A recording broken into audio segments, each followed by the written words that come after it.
Hi, my name is Kyle Brooks, and I will be refuting Andrew Rashid's argument that NASA is a beneficial government agency for us to have. His two supporting claims were that countries have an immediate, NASA has an immediate effect on society, and two, that it has space exploration is essential to the human race. My response to his first claim is that, yes, while NASA does create jobs and has an impact on society, it neglects to mention that NASA isn't the only company, aerospace company or aeronautical company that we have that impacts us positively. So, and my examples for that are that, according to INT2IO, a satellite tracking company, we have 21 GPS satellites in our location of Pomona in Southern California alone that have not been launched by NASA. So what this shows is that I can actually bring up my phone in the scenario that I need to look up a location. So what does this mean? It actually takes away from his argument that NASA is beneficial, because what NASA has created, the knowledge and the research that we have gotten from it, isn't immediately available, in contrast to the benefits that we have gotten from these other companies. And a sub-response to further his claim is that he tries to say that NASA has continuously received budget cuts in order to further his controversy on his claim, and to that is the keyword continues, because according to Mr. Bolden, who is the administrator chair of NASA, he claims that today President Obama is proposing an additional $18.5 billion for NASA, building on significant investments and the administration has made in America's space program for the last 6 years. I don't know if you're familiar, but over the last 6 years, NASA has been subjected to substantial budget cuts. Recently, this year, October 1st, they have been approved for a physical $18.5 billion, which is around a 20% increase on their budget that they have had over the last 6 years. So, neglecting to mention this, he weakens his argument by leading the audience onto believing that there is a problem when there isn't any. And as to his second supporting claim that NASA is important, that space exploration is important to the human race, it's a factual claim, or rather a generic claim that holds no real value. Yes, humans have been exploring for centuries, and he goes on to list sources such as Darwin and Christopher Columbus exploring New America, but it doesn't really help his claim.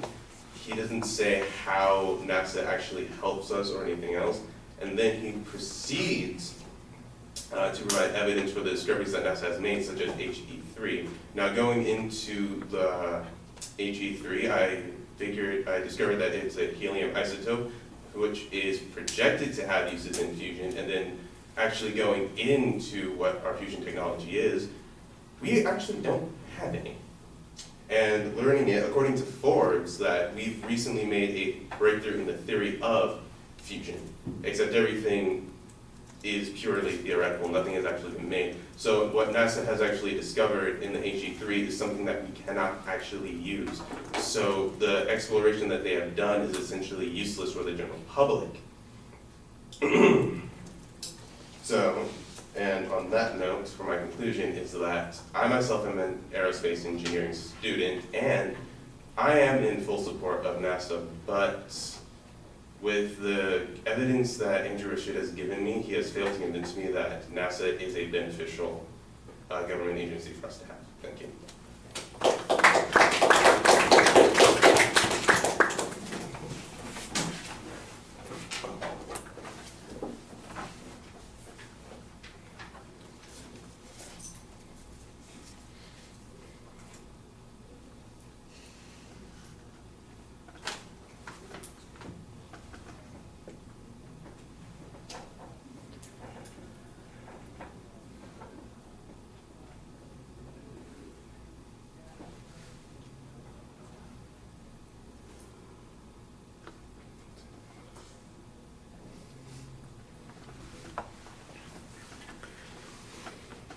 Well, structurally, everything's not quite as clear as it ought to be. I think that you kind of rushed over the first claim when you're previewing it, and it didn't really sound all that distinct from the second claim when it's being presented there. When you do get to the major point, it turns out that there is an economic element to it, and I didn't really hear a lot of argument about the economic issue, except the claim that says that there are, in fact, other places that generate this kind of activity, and you've got a good example of GPSs that are not launched by NASA.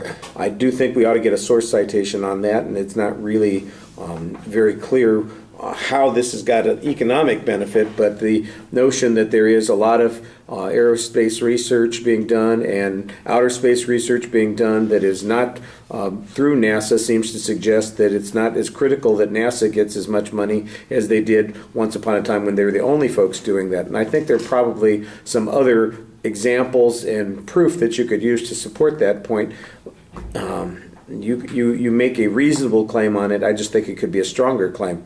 On the issue of budget cuts, I did think that you had a pretty good response here, talking about how we've had a budget increase of 20%, that admittedly there had been cuts in the past, but there has been a recent increase.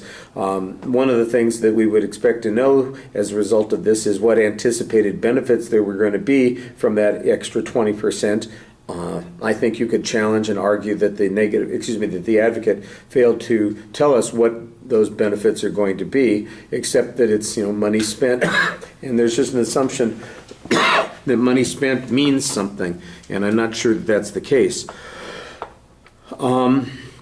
You challenged the real-life value of some of the research there. That was okay. I like the idea of the He3 isotope not being helpful unless we have fusion reactors, which we don't have, because right now they're only theoretical in nature. I thought that that was a pretty reasonable way of diminishing the importance of that development of information that is the one illustration that the advocate had of a scientific benefit. I thought that that was a good press on that. I do think you could use more evidence on that point. And then at the end, I thought you tried to use a little bit of credibility and personal experience to kind of diminish this argument. That was okay. It's a reasonable end point there. Thank you.